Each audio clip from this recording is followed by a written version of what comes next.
샬롬, 반갑습니다. 8월 2일 수요일 새벽 하나님께 올려드립니다. 함께 찬송가 461장 부르십니다.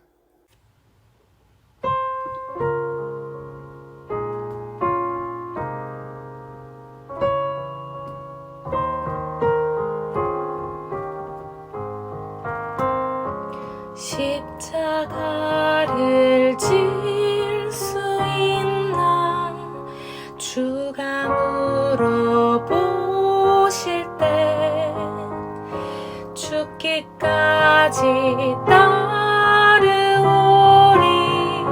성도 대답하였다.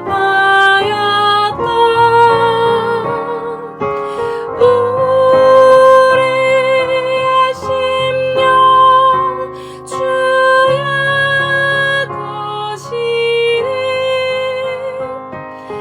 주님의 영상 만드소서. 주인도 따라 살아갈 동안 사랑과 충성 늘 바치오리라.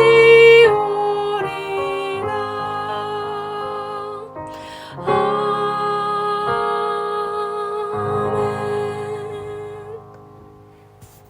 오늘 말씀 레위기 6장 19절부터 23절, 레위기 6장 19절에서 23절까지입니다. 내일 드디어 나루 통합 여름 캠프가 시작이 됩니다. 꼭 은혜와 안전을 위해서, 충만함을 위해서 기도해 주시고 응원해 주시기 바랍니다. 오늘 허락하신 하나님 말씀 함께 읽겠습니다. 여호와께서 모세에게 말씀하여 이르시되 아론과 그의 자손이 기름 부음을 받는 날에 여호와께 드릴 예물은 이러하니라. 고운 가루 10분의 1 에바를 항상 드리는 소제물로 삼아 그 절반은 아침에 절반은 저녁에 드리되 그것을 기름으로 반죽하여 철판에 굽고 기름에 적셔 썰어서 소제로 여호와께 드려 향기로운 냄새가 되게 하라. 이 소제는 아론의 자손 중 기름 부음을 받고 그를 이어 제사장 된 자가 드릴 것이요 영원한 규례로 여호와께 온전히 불사를 것이니 제사장의 모든 소제물은 온전히 불사르고 먹지 말지니라. 오늘의 기도 제목, 더욱 사랑함으로 온전함에 이르게 하소서. 더욱 사랑함으로 온전함에 이르게 하소서. 첫 구절인 19절은 관용적 표현입니다. 내용이 바뀌는 것을 보여줍니다. 어제 말씀에서도 소제가 다시 나왔죠. 그 소제의 말씀은 일반인이 드리는 소제 규례이고 오늘 본문의 말씀은 같은 소제이지만 제사장이 드리는 소제에 관한 말씀입니다. 즉 같은 소제의 내용이지만 실은 그 내용이 바뀌어서 오늘 본문은 일반인이 아니라 제사장직 위임의 소제물에 관한 규례라는 것이죠. 20절 아론과 그의 자손이 기름 부음을 받는 날에 라고 합니다. 아론과 그의 자손이 제사장으로 공식 임명받는 위임식 날을 뜻합니다. 구약시대의 왕이나 제사장 그리고 선지자들은 기름 부음을 받음으로 공식 임명되었는데 특별히 제사장 위임식은 7일 동안 거행되었으며 그 위임식이 끝난 후 곧 기름 부음을 받았습니다. 유대 랍비들은 제사장의 소제가 7일간의 위임식이 끝난 후 제8일째 되는 날, 즉 제사장이 처음으로 그 임무를 수행하는 날에 그 날에 바로 드려졌다고 말하고 있습니다. 고운 가루 10분의 1 에바는 약 2.3리터 가량 되는 곡물의 양이지요. 이 양은 앞에서 5장 11절 속죄제 예물을 위하여 극빈자에게 요구되었던 곡물의 양과 동일한 것입니다. 역시 오늘 말씀에 반복되면서 중요한 표현이 나오지요.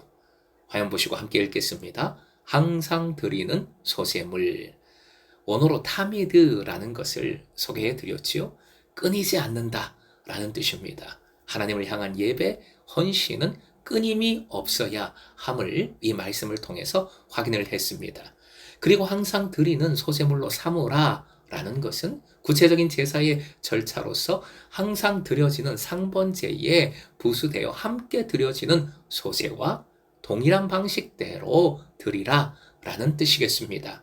따라서 제사장은 소제물을 반분하여서 절반은 아침에 드려지는 상번제와 함께 드리고 나머지 절반은 저녁에 드려지는 상번제와 함께 아울러서 드려야 했습니다. 21절, 그것을 기름으로 반죽하여 철판에 굽고 라고 합니다. 철판은 새로 만든 큰 냄비형 팬을 가리킵니다. 여기에 기름 섞은 고운 가루를 붙이는 것은 일반 소제물을 만드는 것과 동일합니다. 기름으로 반죽하여 굽고 또 기름에 적셔서 썹니다. 그렇게 드릴 때에 하나님께 향기로운 냄새가 됩니다. 화제로 정성껏 바쳐지는 소제물의 연기를 기쁘게 여기신다는 것이고 헌제자에게도 제물을 드리는 헌제자에게도 또한 그것이 기쁨이 되고 하나님께서 주시는 복, 샬롬, 평안이 됨을 보여줍니다. 22절 이 소제는 끊임이 없어야 한다 말씀드렸습니다. 그러니 당대만이 아니라 아론의 대를 이어 제사장이 되는 아론의 자손들 아들들에게 계속해서 영원히 이어져야 합니다. 23절 제사장의 모든 소제물은 온전히 불사르고 먹지 말라 명하십니다. 일반 백성이 하나님께 드리는 소제물의 경우 하나님께 화제로 드린 기념물 부분을 제외한 나머지는 제사장들이 회막들 안에서 먹을 수 있었습니다. 그러나 제사장 위임식 때 제사장이 드리는 소제물의 경우에는 하나도 남김없이 모두 하나님께 불태워 드려야 했습니다. 왜냐하면 제사장은 자신의 제물로부터 수입을 얻을 수 없었기 때문입니다. 사랑하는 금성의 제자 여러분, 제사장 임직식의 소제물은 온전히 불사르고 먹지 않아야 했습니다. 22절, 23절에 온전히 불사르라 라는 말씀이 반복됩니다. 여기서 온전히의 원어 카릴 형용사는 철저함, 완전함을 뜻하는 단어입니다. 성경의 그 쓰임을 보니까 외명상 정반대의 쓰임이 나오고 있는 것을 봅니다.